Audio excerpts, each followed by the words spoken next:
Boleh saya tanya?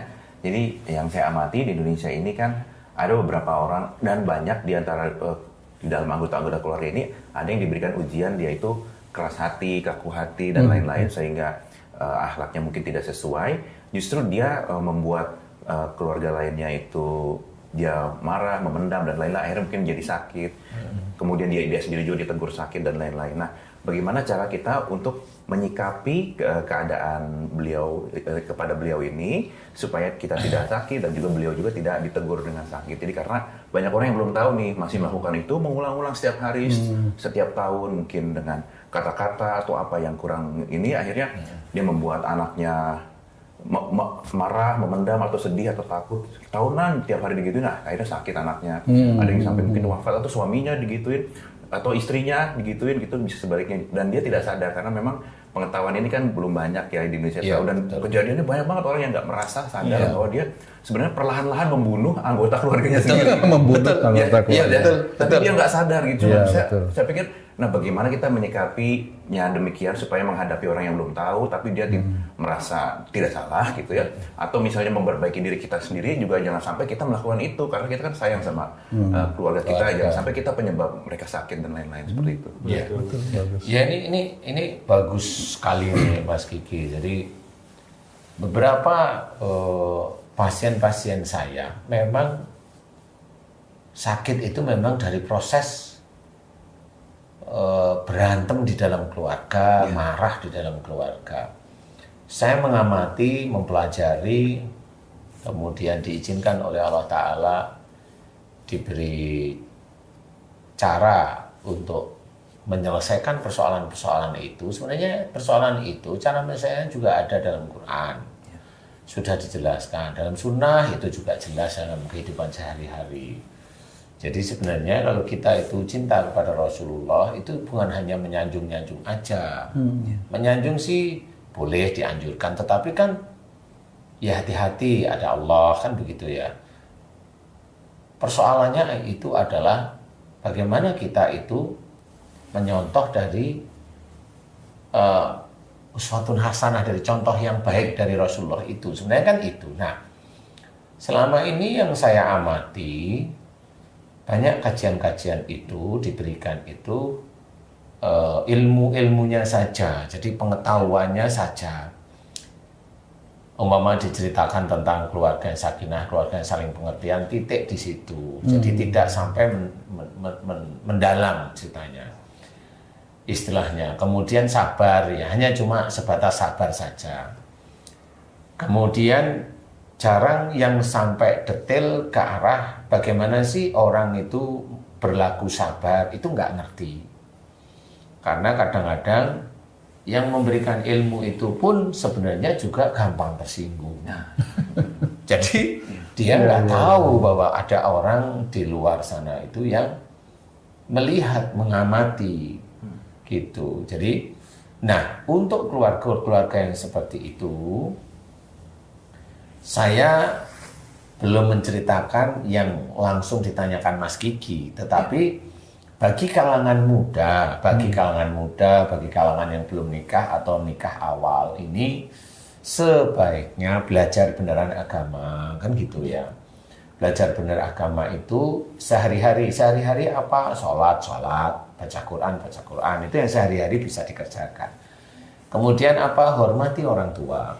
Itu wajib sebenarnya. Jadi kalau istilahnya Allah itu menyuruh kita itu hormat pada orang tua, itu sudah kewajiban. Sudah sama seperti kerjakan sholat, bayarlah zakat, seperti itu. Hormati orang tua, ya harus hormat. Nah, kadang kita itu mengerjakan sholat, tapi nggak hormat dengan orang tua. Nah, tidak hormat itu gimana caranya tidak hormat? Tidak hormat itu dengan melawan nasihat orang tua, melawan itu yang bagaimana? Nah ini yang saya menceritakan lebih detail ya. Melawan itu bisa melawan dengan verbal, dengan frontal, dengan kata-kata keluar, atau melawan itu sebenarnya dengan diam. Jadi dengan diam itu dia tidak mengikuti nasihat orang tua, itu tetap melawan. Karena penilaian itu bukan secara fisik penilaian, tetapi malaikat itu menilainya, hati pun akan dinilai oleh malaikat. Kalau dia itu melawan dalam bentuk diam, ya besok kalau dia menikah, anaknya itu pasti punya sifat dia yang melawan orang tuanya dengan diam. Iya, betul. Paham? Nah, resiko ini banyak. Kalau dia melawan kepada orang tuanya, resiko pertama, orang itu nanti akan menemukan calonnya itu adalah orang yang non-muslim biasanya. Kalau dia sering melawan orang tua itu calonnya rata-rata biasanya non-muslim. Karena itu salah satu jalan yang harus ditempuh. Dan itu banyak orang yang tidak tahu. Kenapa dia suka dengan orang yang non-muslim? Dia juga nggak tahu, katanya panggilan hati. Enggak, ya begitu itu. Itu cara Allah istilahnya memberikan petunjuk. Nah orang karena memang dia hobinya melawan orang tua, nggak sadar bahwa dia itu mulai menjerumuskan dirimu itu di dalam nantinya kedoliman dirinya sendiri. Dia akan mendolimi. Nah ini proses itu dari situ sebenarnya, Mas. Jadi banyak orang yang tidak tahu bahwa itu sebenarnya sudah diceritakan di dalam Quran. Bagaimana seperti itu? Kecuali cerita dari para nabi. Kalau nabi itu kan memang diciptakan lawannya oleh Allah Ta'ala. Jadi beda dengan manusia seperti kita. Kalau nabi itu diciptakan itu lawannya. Nah kalau manusia seperti kita itu mengikuti alur ayat demi ayat yang ada dalam Quran. Mengikuti. Jadi ayat itu turun kan memang mengikuti kejadian apa yang terjadi pada Rasul. Nah disinilah kita harus memahami. Nah kalau memang kita menginginkan keluarga ini sakinah, mawaddah, warahmah, ini benar-benar harus difahami. Nah, pelajaran memahami inilah yang kalau betul-betul kita berikan, kita jalankan setiap hari karena Allah, itu menjadi pahala. Pahala itu nanti di akhirat dan pahala dunianya apa? Allah menunjukkan jalan untuk menjadi dia keluarganya besok itu sakinah paling tidak. Itu petunjuk dari Allah seperti itu. Wong kita itu setiap hari juga berdoa, tunjukilah saya jalan yang lurus. Allah memberikan jalan, tapi kadang-kadang orang manusia-manusia itu yang muslim khususnya tidak paham bahwa itu adalah petunjuk dari Allah. Dia hajar aja itu, saya nggak suka yang itu. Padahal itu petunjuk Allah. Nah, kekakuan hati yang sudah muncul sejak dini itulah akhirnya kebawa di keluarga. Kalau umpamanya dia kaku dulu sama orang tua, kemudian dia diciptakan kaku anaknya cewek, yang dia suka sama laki-laki non-muslim, bagaimana sekarang jawabnya? Ayo, mau nyalain siapa sekarang? Mau nyalain siapa sekarang? Betul. Nah, orang nggak tahu di titik ini. Emang selama ini yang saya amati, itu orang-orang itu kalau ada kejadian sekarang itu yang diuplek-uplek itu kejadian sekarang.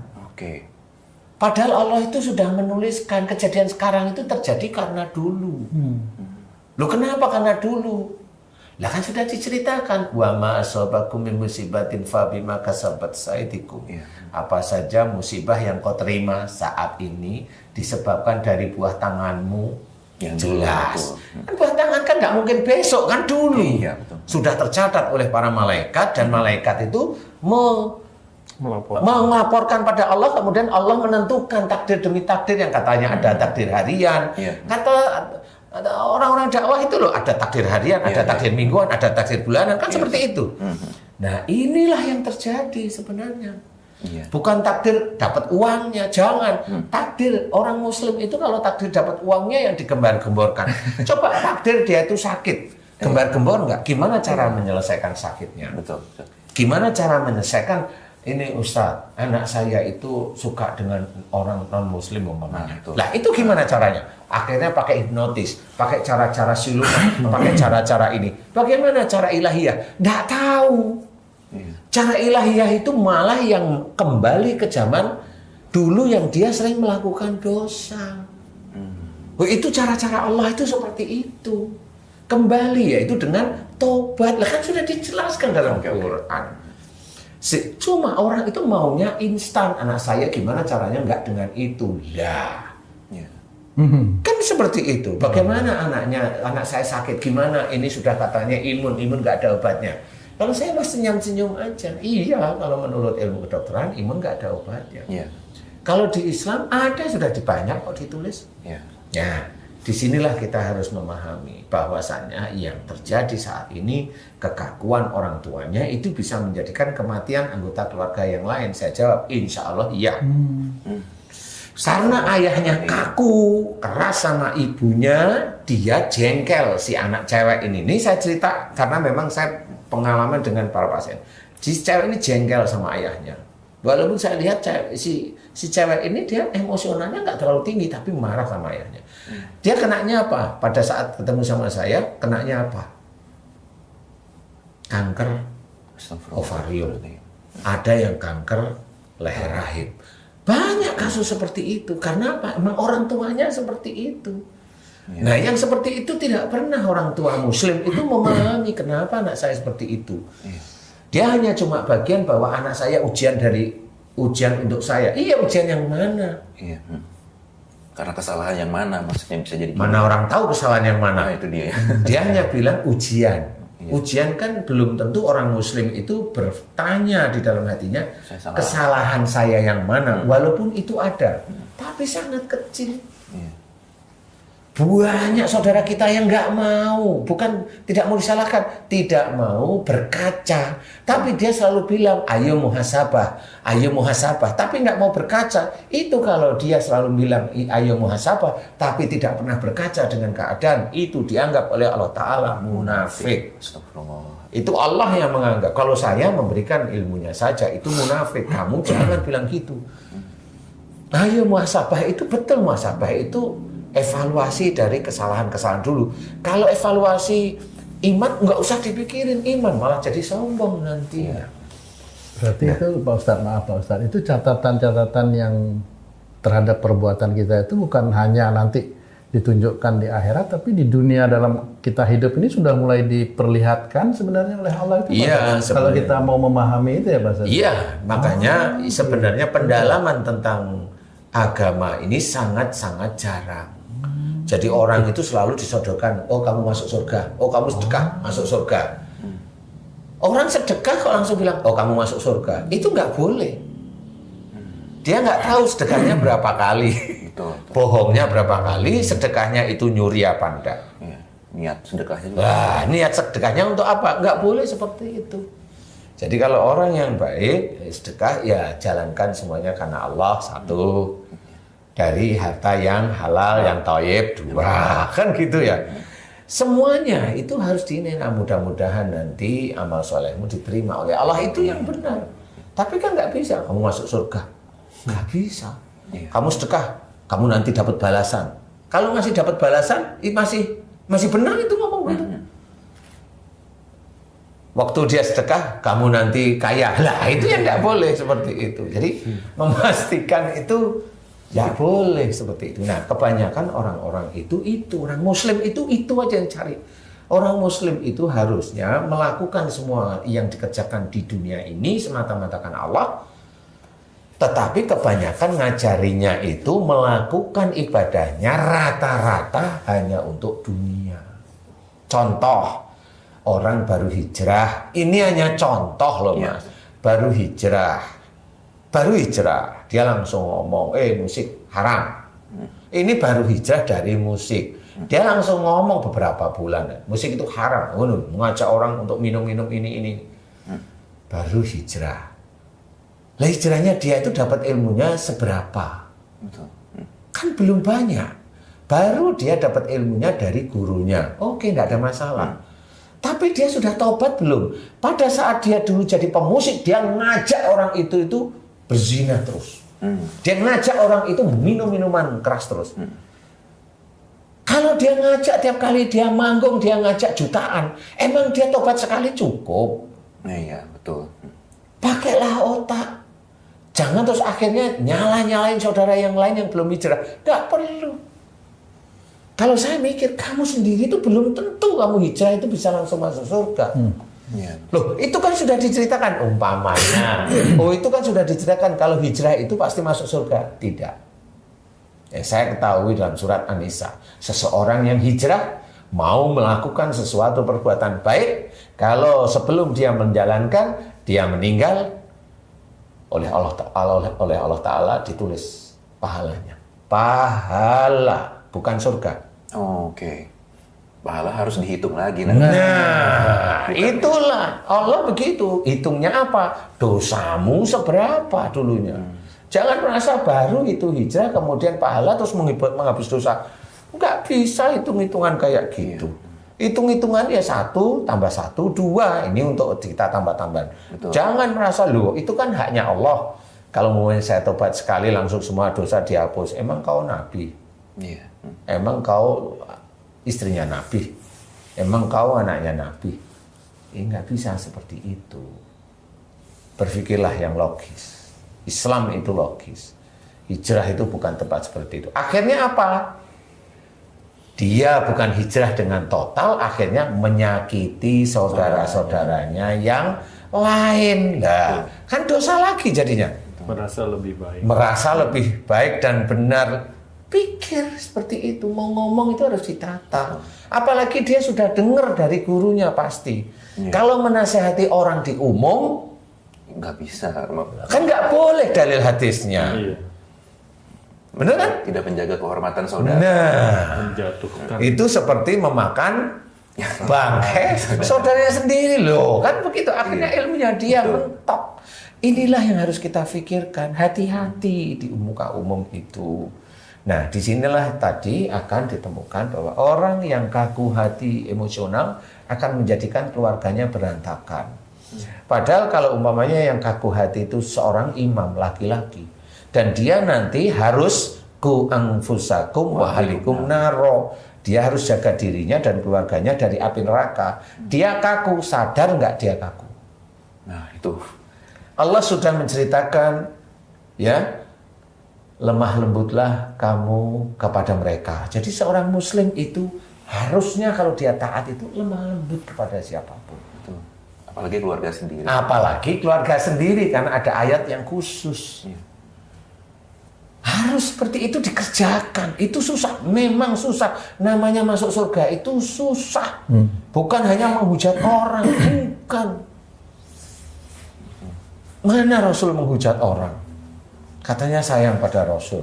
Contohlah yang baik. Kan gitu. Iya. Nanti bonusnya keluarganya sehat semua ya. Nah, kalau dia itu tidak tahu bahwa dia harus lemah lembut kepada keluarganya, dia nggak sadar kalau diem itu udah dikiranya baik. Bener, kenapa? Sholatnya dia sudah berjamaah, sudah ini, tapi dia diem di dalam keluarga. Mana ngajarin baiknya? Iya. Mana ngajarin baiknya? Nggak ketemu. Dia anak tidak dijaga, dia hanya diem, anaknya pergi diem, anaknya begini, anaknya ngawur diem. Ini nggak dijaga semuanya. Apanya yang dia mau banggain dengan sholatnya? Betul. Dia kan baru menjalankan satu atau beberapa ayat tentang sholat, yaitu sholatnya yang tertib, tapi yang lain, wallahu alam. Akhirnya kekakuan dia ini dirasakan di keluarganya. Istrinya nggak nyaman. Akhirnya kan dia tidak bisa menjadi imam yang baik. Anaknya nggak nyaman, otoriter dan sebagainya. Lah, disinilah anaknya mulai nggak nyaman. Akhirnya si anak ini nggak sadar kalau walaupun dia ada pelajaran agama, dia lupa bahwa dia juga tidak hormat kepada ayahnya. Lah, ayahnya juga lupa bahwa dia harus menjaga keluarganya jangan sampai masuk neraka. Gimana anak saya nantinya besoknya hormat kepada saya bukan karena diamnya. Kan gitu, hormat kepada saya karena baiknya, kan begitu. Baik dan lemah lembut. Ya, dan lemah lembut dan sebagainya. Dirangkul, kalau salah nggak dimaki, nggak dihujat, nggak di ini. Salah dirangkul, karena apa? Ya cara Allah itu seperti itu. Bagaimana Rasul itu dengan Aisyah pada waktu menyediakan minuman yang minumannya nggak diisi gula? Oh iya.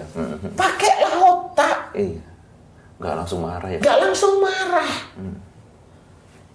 Sehingga Rasul pun sendiri tuh lupa, nggak dihabiskan minumannya, tinggal dikit lah. Aisyah tak tahu, kok tumben diminum, biasanya sisain. Karena itu juga jalan dari Allah Ta'ala, Rasul lupa nggak dihabisin. Akhirnya Aisyah diminum. Lah kok asin. Baru itu cara Allah memberikan ilmu.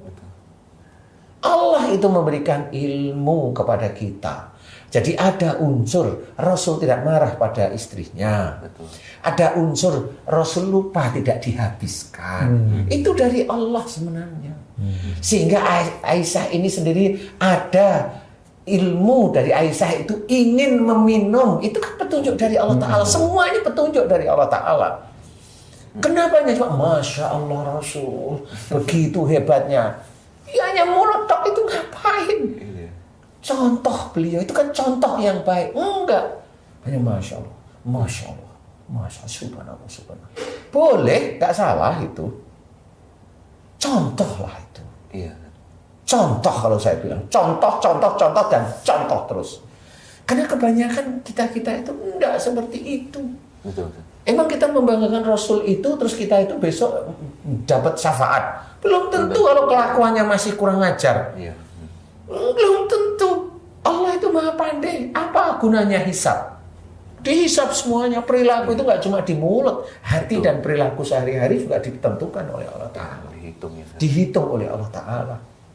Nah inilah yang harus kita ketahui. Dari kekakuan seorang suami, dari kekakuan seorang ayah, dari kekakuan seorang ibu, dia akan menjadi imam nantinya. Dan dia menjadi lokomotif untuk gerbongnya, yaitu keluarga. Apa?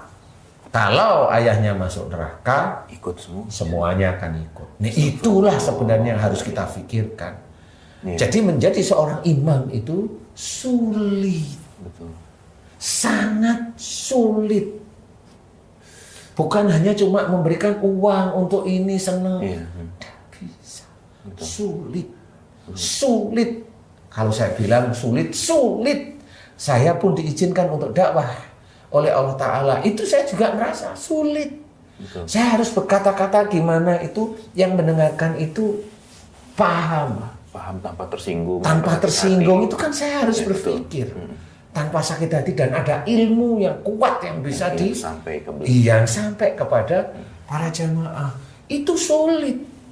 Jangan merasa pandai. Saya belajar untuk tidak merasa pandai karena ini ilmu. Semua ayat Quran itu terkait, bukan terpotong-potong. Iya, itu dia. Kan gitu rata-rata kan terpotong. Sabarlah, jangan marah. La taghdab wal jannah, jangan marah bagimu surga. Titik. Iya. Pendalamannya di mana? Nggak ketemu. Dijelaskan di ayat lain juga. Nah, disinilah kita harus memahami bahwa di dalam melakukan kehidupan sehari-hari itu sama kita mengerjakan isi Quran. Kalau kita sudah sejak awal itu sudah melenceng, ya sudah kita akan melenceng terus. Kita hanya lurusnya di titik sholat, di titik lain melenceng.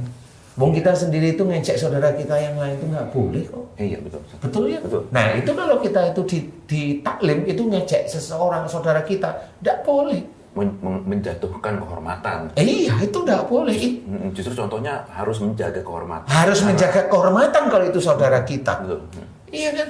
Karena disinilah yang harus kita ketahui bahwa si imam yang kaku, arogan ini akhirnya menjerumuskan dirinya dan keluarganya ke dalam neraka. Dia nggak bisa menjalankan ku anfusakum wa alikum. Dan di dunia dia bikin sakit dirinya. Dan dia, padahal kalau dia bikin sakit, ayat yang lain ada. Wala nudikannahu minal adabil adna dunnal adabil akbar. La'allahum yarji'un. Ayat yang belakang ini kuncinya la'allahum yarji'un. Dan Allah akan memberikan kepada mereka siksa kecil di dunia sebelum siksa besar di akhirat. Jadi orang harus berpikir siksa kecil di dunia untuk seseorang itu siapa ya? Apa ya? Siksa kecil untuk orang. Berarti kan yang nggak nyaman di tubuh. Yang nggak nyaman di tubuh itu apa? Sakit berarti. Karena hubungannya dengan siksa besar di akhirat. Lah siksa besar di akhirat itu apa? Berarti masuk neraka lah. Yang masuk neraka yang disiksa apa? Tubuh. Berarti kalau di dunia itu siksa kecil berarti sakit. Berarti seorang manusia muslim, kalau saya bilang muslim, kalau dia sakit di dunia dan dia tidak kembali ke jalan Allah, tadi la'allahum yarji'un ini adalah kuncinya. Agar mereka kembali ke jalan yang benar. Kembali ke jalan yang benar, agar mereka kembali ke jalan yang benar. Ke jalan yang benar itu Quran dan Sunnah. Berarti orang yang sakit diberi siksa kecil di dunia ini, dia harus kembali pada Quran dan Sunnah. Sudah diceritakan, wa ma asabakum min musibatin fa bima kasabat aydikum. Apa saja musibah yang kau terima dari perbuatanmu sendiri. Berarti kalau sakit harus diterima, itu dari perbuatan kita. Berarti kalau itu dari perbuatan kita, Allah menceritakan ayat yang lain. Wasari'u ila maghfiratin min rabbikum, bersegeralah kamu ke dalam ampunan Tuhan. Keampunan Allah ini jelas, ini sudah dijelaskan banyak sekali. Ini berkaitan. Kenapa mau disuruh mohon ampunan? Karena ada kesalahan, ada dosa. Wa tubu ilallahi jami'an ayyuhal mu'minun. Ini sudah dijelaskan. Dan bertobatlah kita kepada Allah. Kita disuruh bertobat kepada Allah Ta'ala, orang-orang yang beriman. Kita yang beriman disuruh tobat. Kenapa? Orang yang beriman itu masih ada kesalahan, masih ada dosa. Seorang pendakwah itu tetap masih ada salah dan dosa di hadapan Allah Ta'ala. Kalau dia tidak merasa ada dosa, dia sudah seperti malaikat. Iya kan gitu ya. Nah, inilah yang harus kita ketahui, bahwasanya bagaimana kita memahami hidup di dunia ini adalah alat untuk mencapai surga. Alat. Nah, alatnya ini harus kita selesaikan satu-satu. Lintalahum tadi lemah lembut kepada mereka, ayolah lemah lembut kepada istri, kepada anak-anak. Walaupun kita itu memberikan titipan nikmat dari Allah Ta'ala kepada istri, kepada anak-anak, ya jangan arogan. Yes, benar. Kan begitu ya? Yes, si istri tahu suaminya juga kerja untuk dia, untuk anak-anaknya, hormatlah kepada suami. Lah ini kan begitu akhirnya. Si anak-anak juga seperti itu. Nanti ini keluarga ini benar, sakinah, mawaddah, warahmah. Ini yang kita doakan. Jadi kita bentuk. Jadi doa itu enggak tuh, ya Allah berikanlah aku rezeki, terus nongkrong di kamar, enggak ada uangnya. Kecuali dia punya tuyul sama buto hijau ya.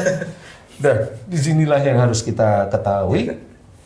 Kesulitan kita sebagai seorang muslim ini adalah untuk mencapai akhirat itu, di mana akhiratnya ini surga. Kalau akhiratnya sendiri itu sudah jenjangnya begitu. Jenjangnya itu pasti nanti di akhirat. Nah, untuk masuk surganya ini itu kan sulit. Betul. Nah, inilah butuh orang atau butuh pendakwah yang memang betul-betul diberikan hidayah oleh Allah Ta'ala, sehingga apa yang dia dakwahkan itu sampai. Karena orang dakwah itu kan nggak cuma memberikan ilmu agama, tetapi pemahaman menuju ke arah surga. Dan dia sendiri juga tidak hanya memberikan pemahaman saja, dia sendiri juga memberikan contoh. Kalau dia itu sebagai tangannya Rasulullah, dia juga harus belajar bagaimana orang itu menyontoh dia, sebagaimana orang mencontoh Rasul. Kan seperti itu. Nah, kalau dia arogan, kalau dia omongannya kasar, semua taklimnya itu kasar pasti. Itu banyak. Lah itu kan banyak nanti. Itu banyak. Lah ini jangan seperti itu. Kasihlah pendalaman ilmu yang lebih bermanfaat nanti di akhirat. Bukan maunya saya ngomong benar, nggak urusan dia itu nerima atau enggak. Lo kan nggak seperti itu. Iya, itu dia. Kan kebanyakan begitu, nggak urusan dia nanti jadinya. Nah, iya. Kan nggak boleh seperti itu, sama-sama Muslim. Kenapa harus seperti itu? Kenapa Muslim? Kenapa dia itu merasa dia dirinya yang dia benar aja, dalilnya dia benar aja? Loh, enggak seperti itu. Kalau itu sudah saudara, dilihat caranya, dia Allahnya jelas siapa, yang jelas nabinya siapa, kitabnya apa, kemudian dia mengimani tentang iman yang sudah dijelaskan. Itu saudara kita. Kenapa kita itu harus memusuhi karena beda pendapat ringan sebenarnya? Ya benar. Itu pendapat ringan aja. Nah, inilah yang akhirnya di titik inilah fitnah Dajjal itu muncul. Jadi sudah saling memfitnah antara Muslim satu dengan Muslim yang lain, taklim yang satu dengan taklim yang lain. Muslim yang baik dihujat oleh Muslim yang merasa dirinya lebih baik dan benar. Ini fitnah Dajjal itu sudah muncul. Walaupun orang itu dia baca surat Al-Kahfi, dia lupa kalau dia sendiri yang menyebarkan fitnah Dajjal itu di situ. Nah, ini yang tidak paham. Fitnah Dajjal itu bukan dari orang-orang yang non-Muslim. Dia nyusup ya dibisikannya itu nyusup sehingga dia sendiri melakukan rencananya dari Nah inilah yang harus kita sadari. Nah ini harus kita ketahui ya dari awalnya dari keluarga kita dulu. Makanya carilah kajian dari orang-orang yang baik, dia bisa memberikan contoh. Ya jangan yang hanya keras. Ya jangan, ya keras sih boleh tapi ya jangan. Keras itu nanti kalau mau perang boleh lah ya. Tapi kalau nggak perang lu ngapain keras? Kan begitu. Sama saudara ngapain sekeras itu? Lah, kan, kalau umpamanya dengan saudara kenapa keras umpamanya? Kan nggak perlu juga. Lah, kalau saya nggak keras, dia malah menginjak saya. Loh, kalau saya silakan kalau saudaranya mau menginjak kamu. Loh, Ustadz, saya kan punya harga diri. Enggak. Selama dia muslim, biarin aja nggak apa-apa. Apa sih mau diinjak? Kan hanya kata-kata. Kata-kata itu lewat mana sih? Hanya telinga sampai ke hati. Kalau kita yakin pada Allah Ta'ala, pasti kita diselamatkan oleh Allah. Ya harus seperti itu. Rasulullah juga sama seperti itu, diejek. Dikatain nggak karu-karuan. Ya biasa saja, tetap aja dia itu memberikan pelajaran-pelajaran baik dari Allah Ta'ala. Kenapa harus kita itu hanya cuma dengan masalah kehormatan kita, yang kehormatan ini titipan Allah kok kita itu malah sebegitunya ya nah malah membalas enggak perlu. Ayo kalau saya belajar benar-benar dari keluarga, kita belajar untuk tidak keras, tidak kaku. Jadi nanti kalau keluarga kita sakit, anak kita sakit, itu kan sebenarnya tanda dan itu ujian untuk kita. Ujian sebelah mana? Selama ini banyak dari teman-teman dakwah itu tidak bisa menjelaskan kenapa anak saya sakit, itu tidak bisa menjelaskan. Siapapun, kebanyakan nggak bisa. Ada sih langsung tahu anak saya sakit berarti dari saya. Nah itu alhamdulillah. Yang mana mutah-mutah mamanya. Oh, saya pernah dari salah satu orang pendakwah itu mutah itu urusannya ulu hati atau lambung. Kalau mutah itu dulu saya ingat kalau diberi masukan atau nasihat itu melawan. Nah dari situlah mulai dia belajar. Oh kayaknya saya ini kalau dikasih masukan selalu nolak. Dia mohon ampun. Habis itu anaknya sembuh. Lah itulah benar. Dari situ orang itu belajar. Berarti Allah itu dekat dengan urat nadi di leher. Itu dijawab oleh Allah Ta'ala. Tapi kalau mamanya mutah-mutah, udah bingung, udah sehari bingung, akhirnya dibawa ke rumah sakit, sembuh. Katanya kemarin anaknya sakit. Iya, alhamdulillah tetap. Alhamdulillah sudah sembuh. Kenapa? Saya bawa ke rumah sakit, sudah sembuh. Titik. Padahal kalau dia itu bilang dibawa ke rumah sakit, sembuh, ditangani dokter sembuh, berarti dia menuhankan rumah sakit atau dokter. Itu hati-hati. Bukan saya menyalahkan rumah sakit dan dokter. Enggak. Menyikapinya itu bagaimana cara bicaranya itu. Karena kita ada malaikat raqib atid itu selalu menilai. Kan gitu. Nah ini sama itu dinilai. Ya saya bawa ke rumah sakit, alhamdulillah atas izin Allah, Allah masih memberikan kesembuhan. Oh bagus. Oke, that's contohnya. Jadi sebenarnya perbaikan itu dimulai dari kawamnya ya Ustaz. Jadi kalau bisa dari pemimpinnya biar lebih efektif berubah suatu keluarga, biar selama dunia akhirat sehat semua, enak semua kehidupannya barangkali gitu ya. Insya Allah. Jadi lebih bagus kawamnya dulu nih yang harus dirubah barangkali. Belajar ya. kayak orang lari estafet itu loh. Misalnya kalau saya mau anak saya menerima takdir yang baik, berarti saya sendiri harus merubah diri saya menjadi baik dulu agar anak saya tidak mendapatkan ujian dari apa yang saya lakukan, keburukan yang saya lakukan, kira-kira gitu. Iya memang seperti Masya Allah. Itu kayak estafet, kalau mau finish tuh yang keempat kita harus cepet larinya, terus nyambut lagi. Kalau kita lambat nggak mungkin seterusnya menang. Jadi kita dulu yang lebih berantai ini ya. Seperti itu. Jadi takdir itu emang benar bisa kita buat sendiri ya. Contohnya kalau kita melakukan keburukan, akhirnya anak cucu kita itu akan menerima akibat dari keburukan yang kita lakukan. Sebenarnya takdir takdir itu kita yang membuat itu betul, tapi Allah yang mengesahkan. Iya, Oke. betul. Jadi sebenarnya itu semuanya ada dalam Quran. Kalau orang itu dia sholat, tapi dia perilakunya begini-begini, dia pasti nanti dapat takdirnya agak belok. Oh. Tapi nanti kalau dia sholat, dia ibadahnya begini, kemudian dia imannya itu nggak kuat, tapi ikhtiarnya kencang. Bisa aja nanti ikhtiarnya kencang, yang dia inginkan kan hartanya banyak, nggak dikasih sama Allah Ta'ala. Karena apa? Kalau umpamanya dia hartanya banyak, dia bisa merusak iman, sehingga nggak dikasih sama Allah Ta'ala, karena itu diselamatkan oleh Allah Ta'ala. Bisa ya. Tunjukilah saya jalan yang lurus, itu sebenarnya salah satunya juga itu.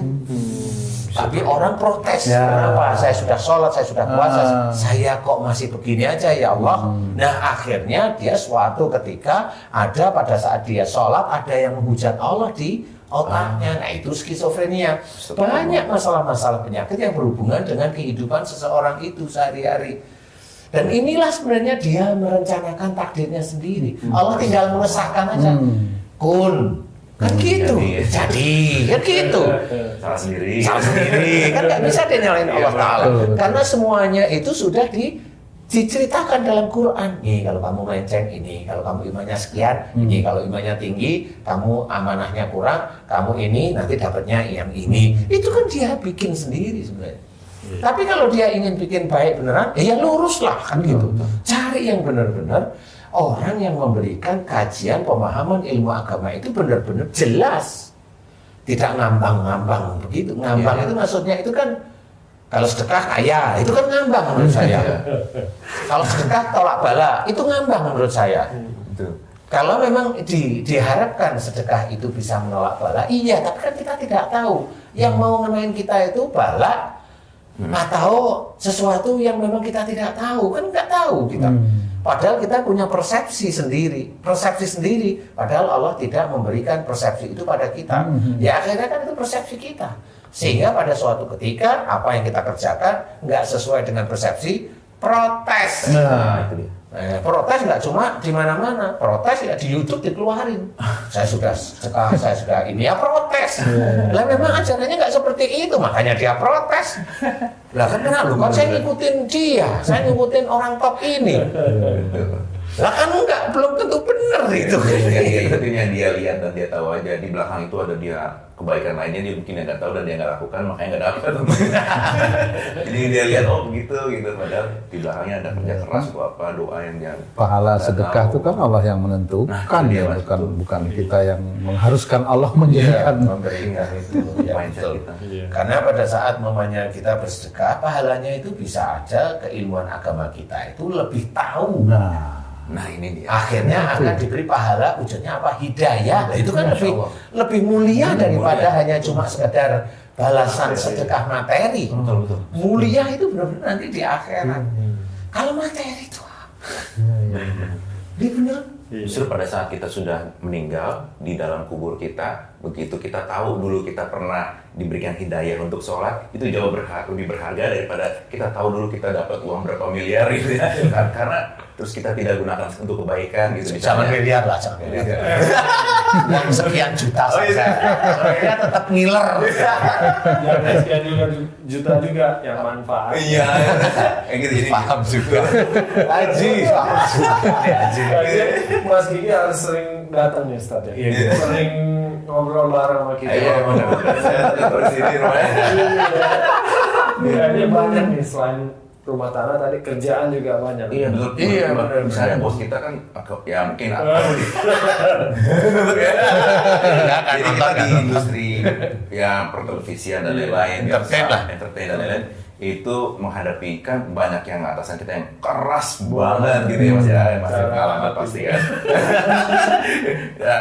Itu kan merupakan menurut aku kekakuan hati dan lain-lain. Aku takut mereka sakit, kemudian keluarga dan lain, kemudian mempengaruhi kami sebagai bawahan dan lain-lain untuk menerima bentakan itu, makian itu misalnya kayak gitu. Nah, mengingatkan itu gimana Ustaz? Apakah kita doakan saja karena kita kan nggak berani ya gitu, atau misalnya ya gitu deh, ya pengalaman kan Mas. Itu kita semua Detailnya nanti, detailnya nanti. Next episode. Tapi paling tidak saya jawab dari kalimatnya Mas Kiki tadi. Kalau orang itu keras kaku, bagaimana dengan anak buah? Biarin. Karena orang keras kaku itu yang biasanya dicari itu harta. Hanya kehidupan, kesenangan dia. Iya. Itu orang keras kaku itu. Oh, oke. Dunia ya. Pasti dunia. Nggak ada orang keras kaku itu akhirat itu enggak. Kalau dia akhirat, dia hanya sholat. Benar. Oke. Kalau baca Quran, enggak juga. Karena dia bacanya cuma Arabnya aja kalau orang Indonesia. Oh, oke. Paham maksudnya? Iya. Karena kalau dia menerjemahkan tafsirnya, dia baca, dia mulai paham ya. Nggak boleh. Nah, dia nggak boleh. Jadi biasanya orang yang keras kaku itu, siapapun orang itu, walaupun labelnya itu sama seperti kita itu berpeci, dia dunia. Oke. Dia dunia. Karena sebenarnya ada sesuatu hal, hadis yang ringan. Kalau seseorang itu memberi kemudahan kepada saudaranya di dunia, dia akan dimudahkan nantinya oleh Allah Ta'ala di akhirat. Itu dijelaskan dalam hadis. Nah, hadis ini bisa aja semuanya terjadi. Jika seorang itu kaku di dunianya, Membuat sulit anak buahnya. membuat sulitnya anak buahnya, dia nanti juga akan dikakuin para malaikat dan Allah di akhirat. Ini nggak akan paham. Padahal hadis itu memang sudah benar. Itu salah satu ciri yang bisa kita terjemahkan besoknya. Kalau kita lemah lembut di dunia, kepada siapapun, kepada saudara kita, kepada orang yang non-muslim pun kita lemah lembut. Di akhirat itu ditemukan kalau sholat kita tertib, bacaan Quran kita tertib, puasa kita ngikutin, kan begitu-begitu nih. Jelas yang wajib kita ini. Iman kepada Allah Ta'ala jelas, menerima kalau dimaki itu bukan marah, tapi hanya memuji Allah. Loh kan, kita itu jelas tahu. Dimaki itu bukan apa namanya? Bukan membalas, malah kita itu memuji Allah. Beda kalau memang salah, kan beda. Kalau salah dengan kalau salah dimarah itu masih normal. Kalau saya bukan masalah benar ya, masih normal. Itu manusiawi, wong salah, salah. Tapi kalau mamanya nggak salah, dimarah, di ini, sudah bertasbih aja pada Allah Ta'ala, nggak salah, kan gitu. Nah, hasilnya gimana? Persoalan dia besok sakit, biarin aja. Wong besok sakit itu kalau memang dia mati, Mas Kiki juga nggak tahu dia mati. Kan gitu. Maksudnya doain apa enggak paling sama itu kan gitu. Doain paling telah meninggal dunia 3 hari yang lalu bapak ini atau ibu ini momennya. Oh ya sudah. Bisa aja malah orang itu oh ya dia sudah mendapatkan pahalanya sendiri. Maka gitu ya sudah. Enggak apa-apa. Betul. Jadi kemarin saya di debat sama kan aku ajarin ke anak aku, kalau nanti ada yang salah kamu, menzolimi kamu atau ini, itu kan kita maaf. Pertama Quran bilang maafkan, kemudian minta tolong, ya Allah ampunkan, dan tolong diselamatkan. Enak banget dong, kalau enak banget, keadilannya di mana gitu. Nah, orang itu berarti agamanya kosong. Anaknya ini anaknya. Makanya aku jelasin. Iya, agamanya masih kosong. Perlu dia sholat. Karena dia jarang baca Qurannya. Karena memang belum ngerti. Saya bilang kosong itu dia hanya sholat, dia hanya puasa, dia hanya sholat, hanya puasa, baca Quran hanya Arabnya. Sehingga dia tidak membaca komplit. Kalau membaca komplit nanti tetap ketemu kok. Tetap ketemu, betul. Hidayah itu ketemu. Gini, adilnya Allah tuh gini. Kita yang dizolimi kemudian marah dan mendem aja, Allah tegur pakai jadi sakit di sini mungkin ya. Apalagi orang yang menzolimi kita itu nggak akan lolos sedikit pun dari teguran Allah. Iya. Jadi disitulah keadilannya, nggak akan lolos sedikit pun walaupun kita tidak membalas secara langsung. Nah, kalau saya tambahi, Iya, Ustaz. kalau disakitin nggak usah mendem marah. Oh iya.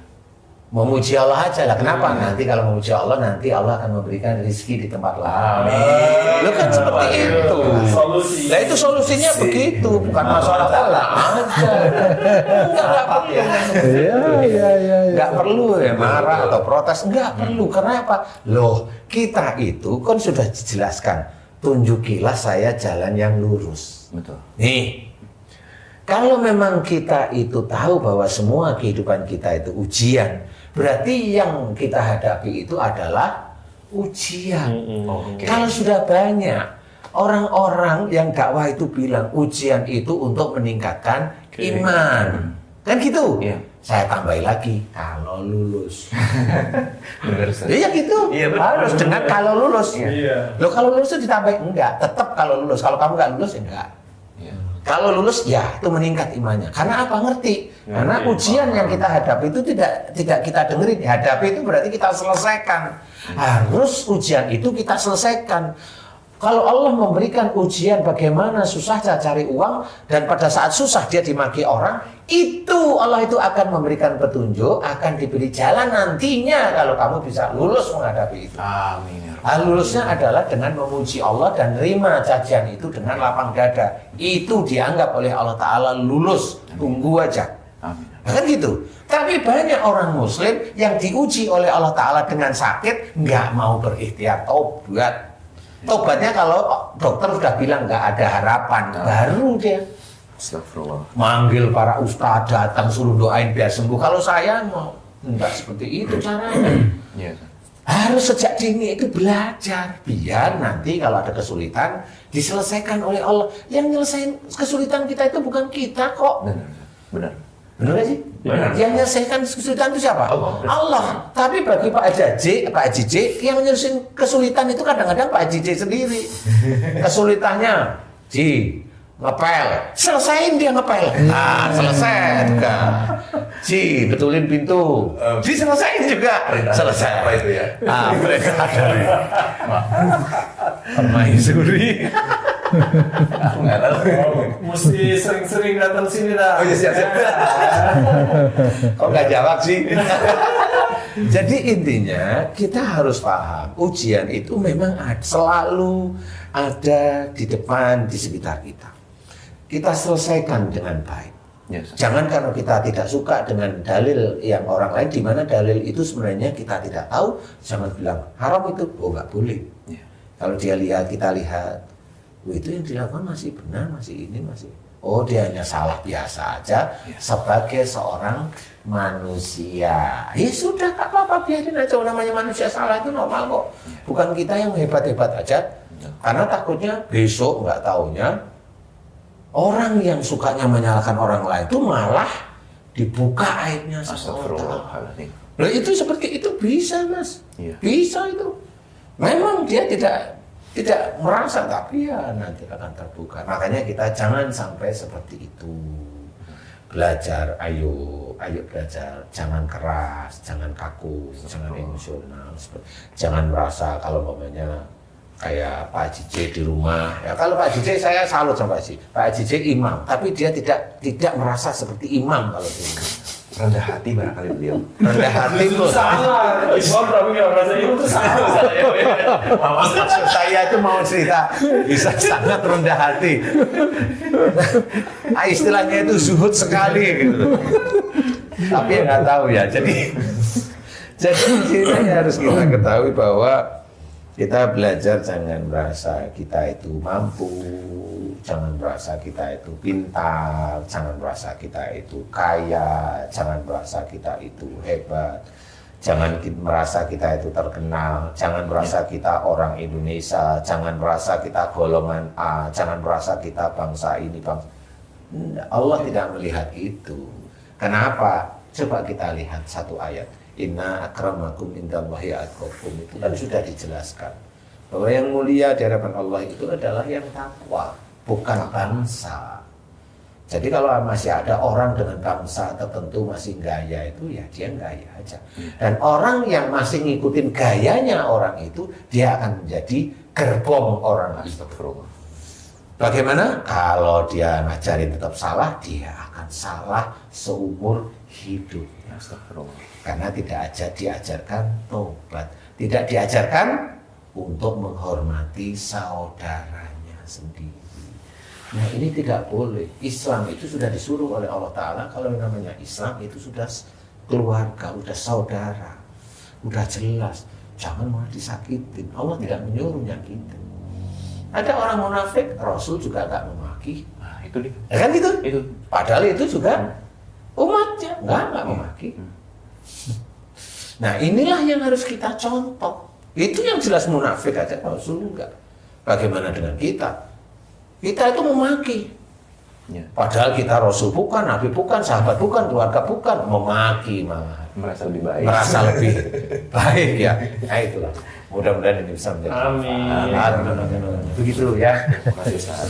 Alhamdulillah, jadi jangan sampai kita belajar semuanya, belajar jangan sampai kita itu kaku, emosional di dalam keluarga. Nanti kita akan mencetak anak-anak kita itu anak-anak yang lebih kaku daripada kita, lebih emosional daripada kita, lebih tidak mendengarkan nasihat orang tua daripada kita. Makanya ayo sedini mungkin kita taubat pada Allah Ta'ala. Manusia tempatnya salah. Manusia tempatnya salah. Jadi kita harus benar-benar belajar. Dari sini mudah-mudahan bisa menjadikan pengalaman kita. Sehingga kita senantiasa betul-betul ditunjukkan oleh Allah Ta'ala jalan lurus untuk kita. Amin. Amin. Karena jujur kalau umpamanya kita mengucap ayat tersebut setiap kali kita sholat, jujur kalau boleh saya itu mengajak berpikir, kita itu sebenarnya sudah diberi jalan dengan ujian yang ada di sekitar kita oleh Allah Ta'ala, tapi tidak pernah tahu bahwa itu salah satu jalan menuju jalan yang lurus. Jarang sangat tahu. Hanya ego kita ini yang memilih itu, memilih ini karena dunia. Karena kelihatan hebatnya, kelihatan itu kan kita. Nah itu manusia. Tidak esensi keilmuan beneran, tidak dilihat orang. Hanya dilihat formnya aja. Nggak bisa seperti itu. Ayo kita belajar. Mudah-mudahan ini bisa menjadikan kita nanti digolongkan orang-orang yang senantiasa bisa mensyukuri semua hal yang kita terima dari kehidupan kita dari Allah Ta'ala. Amin. Amin.